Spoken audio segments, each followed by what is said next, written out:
Ooh, that looks good. Okay, that sounds phenomenal.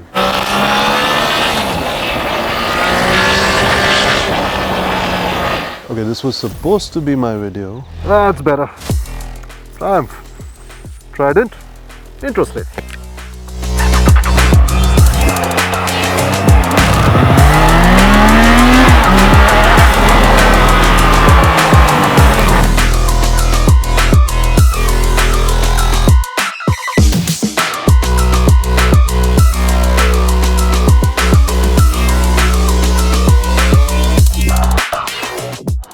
Now sure, I could have done the usual quick introduction followed by a quick hello, a nice segue into a riding shot, yada yada yada, but that just seemed overly complicated for what's really a simple bike. Yep, the Triumph Trident at its core is just one lovable lug that wants to make life simple on the move. And noisy. Really noisy.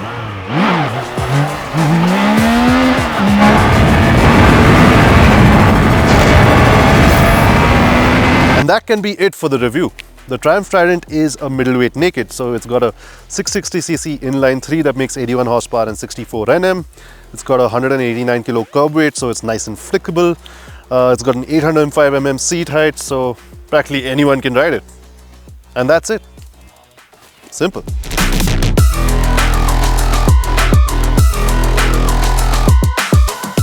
But it's not that simple. There are a few flaws that seep in. You see, that 660cc inline 3 might sound glorious, and it is brutally quick when you want it to be, but Triumph also set this up to be a motorcycle that can be ridden easily in the city with traffic and unruliness and stupidity at every turn. For that, you need power delivery that's on point, and the Trident doesn't score heavily here. For some reason, the fueling just seems to cut out at low RPMs or anything under 3000 revs. And as quickly as it seems like something's wrong, it suddenly rose to life and pounds itself to the 10k rev limit. Yeah, I'm in my element. I'm in my element. Ooh, yeah, I'm in my element. Ooh, yeah, I'm in my element. Ooh, yeah. Keep that same energy. And sure, a 10,000 RPM limit may seem like a lot, but it's just in such a rush to get there in each and every gear that yeah, it doesn't feel like it. I kept telling myself I want more and more revs until I looked down and saw actually where it's redlining. Funny little thing this.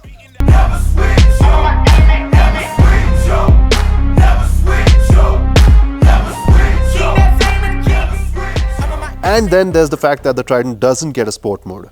Only rain and road modes, which is a bit baffling considering this is a 660cc naked that should allow you a bit of hooliganism. Granted, road mode gives you all the beans, but you can't help but wonder, what if I could get more? Thankfully, the traction control can be switched off, so when you find a bit of road you can trust, it's up and away. Now, I have to admit that this does let you act the fool more convincingly. Big ups here for the Michelin Road 5 tires that are really rather good, but at the same time, the brakes could be better. There's a fair bit of travel on the lever before you actually get any stopping performance, and that's not really reassuring in panic stop situations.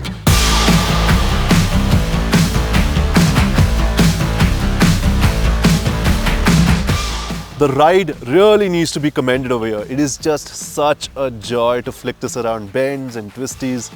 And I also really like the fact that you don't really need to be in the right gear at the right time. There's a good spread of torque across the rev range, so you can be in the wrong gear or two and still get away with it. Just as long as you can forgive the power delivery at lower revs when you whack the throttle open.